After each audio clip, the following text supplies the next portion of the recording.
আজকে ষষ্ঠী পুজো ছিল, এই যে হয়ে গেছে ষষ্ঠী পুজো।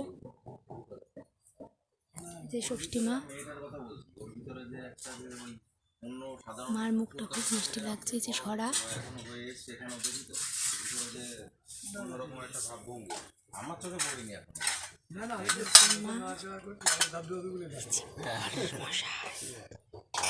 কাকিকে বিশাল জমের মতন ভয় পায়।